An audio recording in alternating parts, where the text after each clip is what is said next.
It was weird waking up in her old bedroom, posters of boy bands plastered on the walls, a relic from a life Winnie thought was long gone. 10 years. That's how far back she'd been thrown, like a discarded sock in the time machine dryer. At first, it was just confusing. Was this a dream? Some bizarre hallucination triggered by a particularly bad burrito? But the reality settled in, thick and heavy.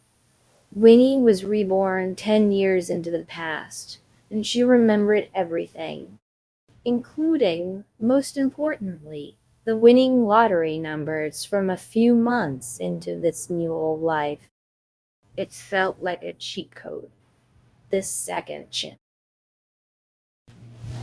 Life hadn't been exactly kind the first time around. A string of dead-end jobs, a failed relationship, and the constant gnawing feeling of what if.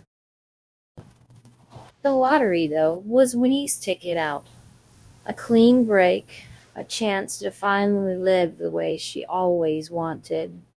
She bought the ticket, waited with a barely contained impatience, and boom, she hit the jackpot. Or rather, she thought she'd hit the jackpot. That's when things got messy. The news reported multiple winners, a strange quirk of fate. Turns out, Winnie wasn't the only one who'd been given a second shot at things. The idea of sharing her hard-earned, or rather time-earned, winnings was not something she was willing to entertain. No way. This was her do-over, not some group project for time-traveling strangers. So, she hatched a plan that was about as subtle as a sledgehammer in a china shop, but she couldn't think of a better way. She was going to get rid of the competition. All of them. First things first, Winnie needed intel. The lottery commission was as tight-lipped as a clam, naturally. Winner identities were confidential, for their protection, or so they said. Well, her protection depended on knowing who these other people were. So she decided to take a page out of a heist movie and break into their office, because why not? The lottery office was a modern, sterile building, far less exciting than Winnie had imagined it.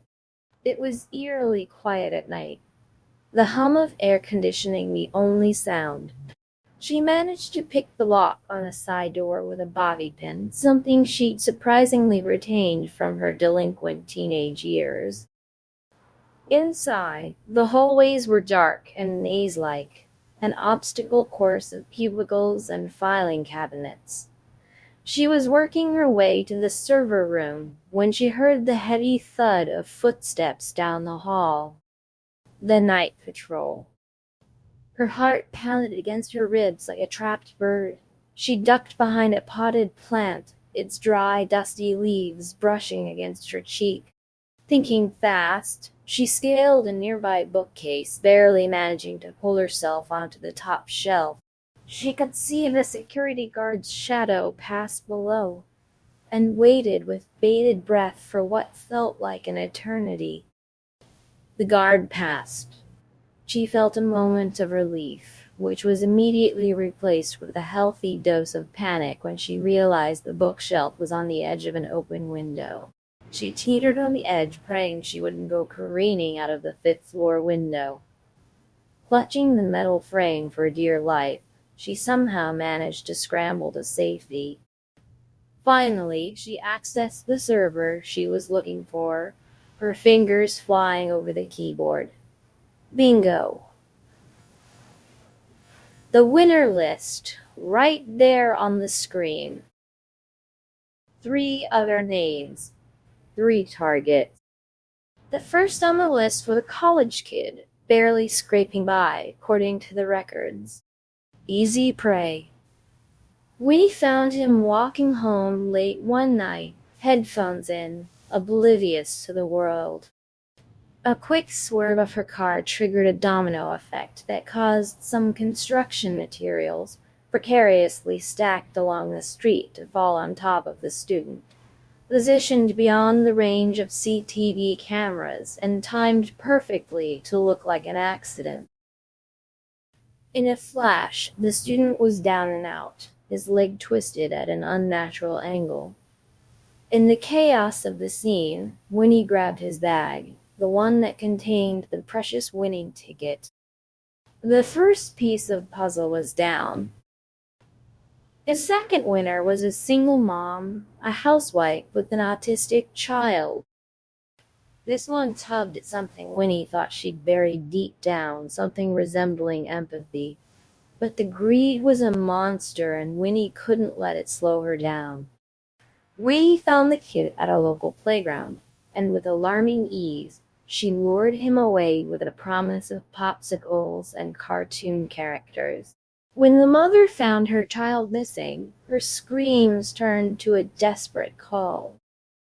To keep the mother constantly on edge, Winnie would periodically send the mother short, threatening letters, warning her not to call the police. Winnie would let the fear simmer for a couple of hours before finally directing the mother to go to the park alone, then calling the mother after she arrived to make a deal. "Ransom the child for the winning lottery ticket," Winnie barks into the phone speaker, her voice disguised with a pitch modifier, eyes trained on the lone figure of the mother from the cover of the trees. Unfortunately, it became immediately apparent that no ransom was going to be paid. While the mother clearly wanted her son back, it was clear she wouldn't prioritize the child over her lottery winnings. The mother was willing to let the child go, and Emily's stomach churned at the sight of the mother escaping into the night without paying the ransom for the child.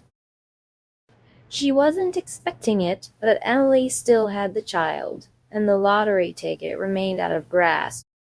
So, Emily decided to up the ante.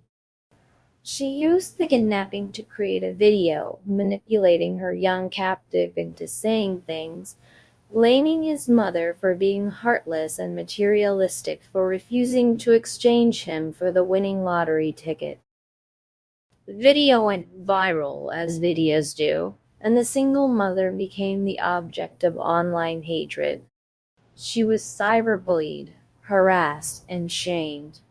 Desperate to escape, the mother tried to disappear, but the angry mob found her first. She was attacked and trampled to death, a tragic end to a life that was already filled with hardship.